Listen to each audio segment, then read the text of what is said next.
नमस्कार मित्रों, एवरग्रीन हिंदी कहानियाँ में आप सभी का स्वागत है। आज की कहानी का शीर्षक है धोखेबाज पत्नी की कहानी।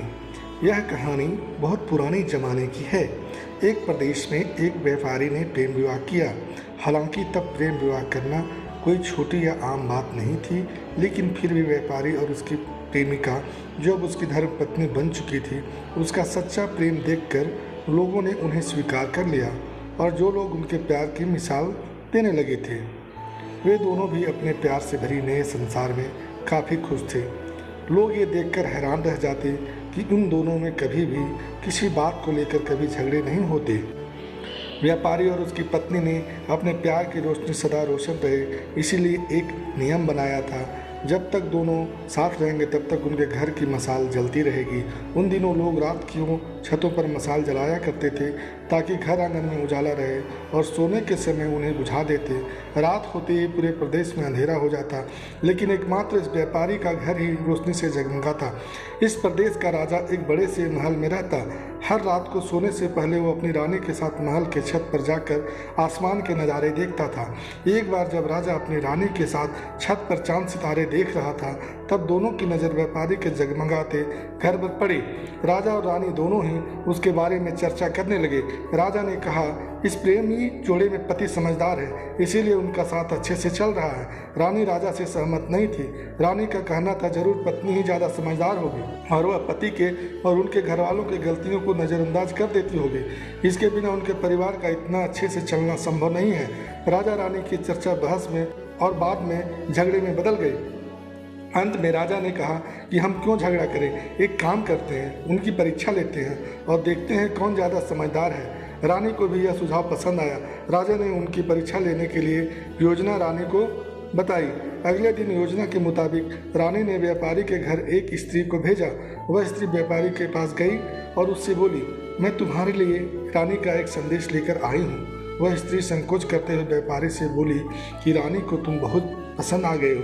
अगर तुम अपनी पत्नी को छोड़ दो या उसकी हत्या कर दो तो रानी तुमसे शादी करने के लिए तैयार है। महिला की बात सुनकर व्यापारी को गुस्सा आ गया, लेकिन उसने अपने गुस्से पर काबू रखते हुए उस महिला से कहा कि ऐसी 1000 रानियां भी आ जाएगी तब भी मैं अपनी पत्नी को धोखा नहीं देने वाला। तुम मेरी तरफ से रानी से माफ़ी मांग लेना और कहना ऐसा प्रस्ताव दोबारा न भेजें। उस स्त्री ने व्यापारी ने जो कहा था वह बात राजा और रानी को जाकर बता दी।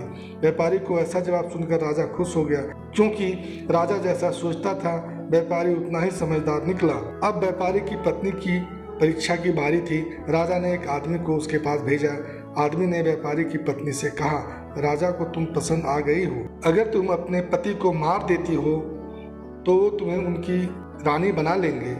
आदमी की बातें सुनकर पहले तो व्यापारी की पत्नी कुछ भी नहीं बोली। जब आदमी वहां से जाने लगा तब पीछे से व्यापारी की पत्नी ने कहा, आज रात को जब मशाल बुझ जाएगी तो समझ लेना कि मैंने अपने पति की हत्या कर दी है।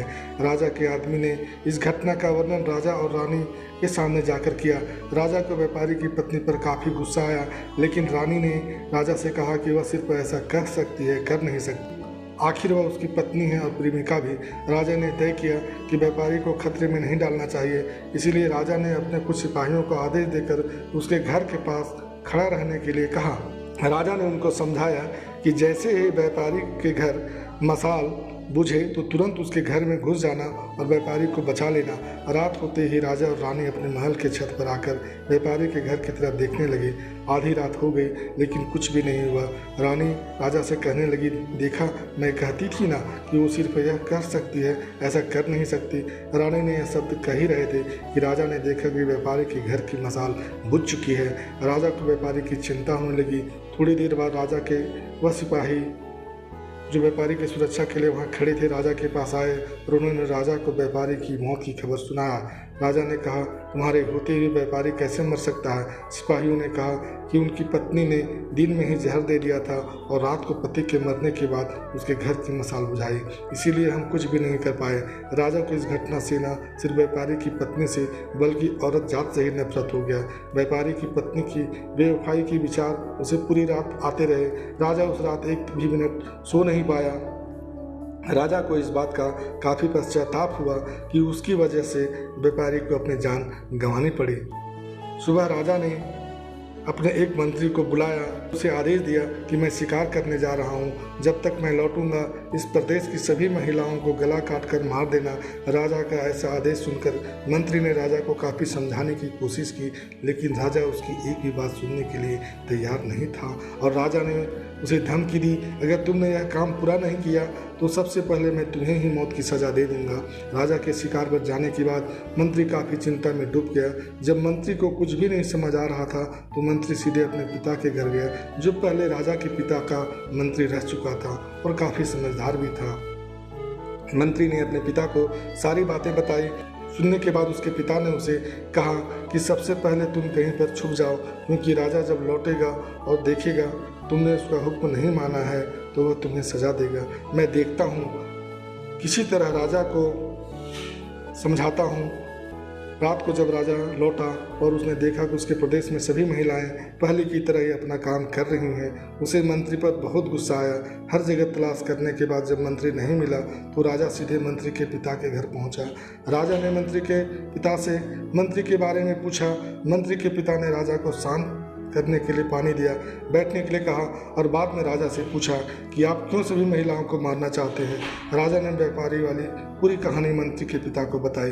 मंत्री के पिता ने राजा से कहा कि आपने जो फैसला किया मैं उसे सही या गलत नहीं बता रहा हूँ, लेकिन एक छोटी सी कहानी जब मैं मंत्री था तब मेरे साथ घटित हुई थी, वह मैं आपको सुनाता हूँ। उसे सुनने के बाद आप जो फैसला करेंगे वह सब हम मान लेंगे। मंत्री के पिता ने कहा, एक दिन मैं जंगल से गुजर रहा था, अचानक एक नकाबपोश घोड़े पर सवार होकर आया और मुझे बंदी बनाकर घसीटते हुए कब्रिस्तान लेकर गया। वह मुझे एक कब्र के पास लेकर आया। वहाँ पर पहले से एक कब्र खुदी हुई थी और एक सर कटा आदमी उस कब्र में था। उस नकाबपोश ने मुझे उस कब्र में मिट्टी डालने के लिए कहा। जब मैंने कब्र को पूरी तरह मिट्टी से ढक दिया तो उसने मुझे बाजू में एक और कब्र खोदने के लिए कहा। मुझे लगा यह दूसरी कब्र मेरे लिए ही खोदी जा रही है। कब्र पूरी तरह तैयार होने के बाद उस नकाबपोश ने अपने चेहरे से नकाब हटाया तो मैं देखकर चौंक गया, क्योंकि वह बहुत ही सुंदर महिला थी। उसने मुझे कहा, तुम डरो मत, यह कब्र तुम्हारे लिए नहीं है बल्कि यह कब्र मेरे खुद के लिए। अभी अभी जो तुमने इस सरकटे आदमी को दफन किया है वह एक राजकुमार है, जिसने मुझे पाने के लिए मेरे पति की हत्या कर दी और मैंने बदला लेने के लिए उसे मार दिया। मैं अपने पति से बहुत ज़्यादा प्यार करती हूँ, इसीलिए मैं इस जन्म में जिंदा नहीं रहना चाहती और उसके कब्र के बाजू में मरकर दफन होना चाहती हूँ, ताकि अगले जन्म में फिर से उनसे मिल सकूँ। इतना कहकर उस महिला ने अपने गर्दन पर चाकू रखकर गर्दन काट ली और उस कब्र में गिर पड़ी। मेरे पास कोई दूसरा उपाय नहीं था, क्योंकि मुझे पता चल चुका था मुझे सिर्फ अपने आप को कब्र में दफन करने ने वहाँ तक लेकर आई थी, तो मैंने उसे दफन किया और अपना घर वापस लौट आया। महाराज, आपने जिस घटना को देखा है उसमें एक महिला ने धोखेबाजी की है, लेकिन मैंने जो कहानी सुनाई, मैंने जिस घटना का अनुभव किया उसमें एक महिला ने अपने पति के प्यार में अपनी जान दे दी। अब आप ही बताइए महाराज, अगर एक महिला बेवफा निकली तो क्या सभी महिलाएं बेवफाएं होंगी? एक महिला के किए सजा सभी महिलाओं को देना क्या उचित होगा? राजा को बूढ़े मंत्री की बात अच्छी तरह से समझ में आ गई और उसने सभी महिलाओं को मारने का ख्याल अपने मन से निकाल दिया। यदि वीडियो पसंद आया हो तो लाइक करें, शेयर करें एवं चैनल को सब्सक्राइब कर लें। धन्यवाद।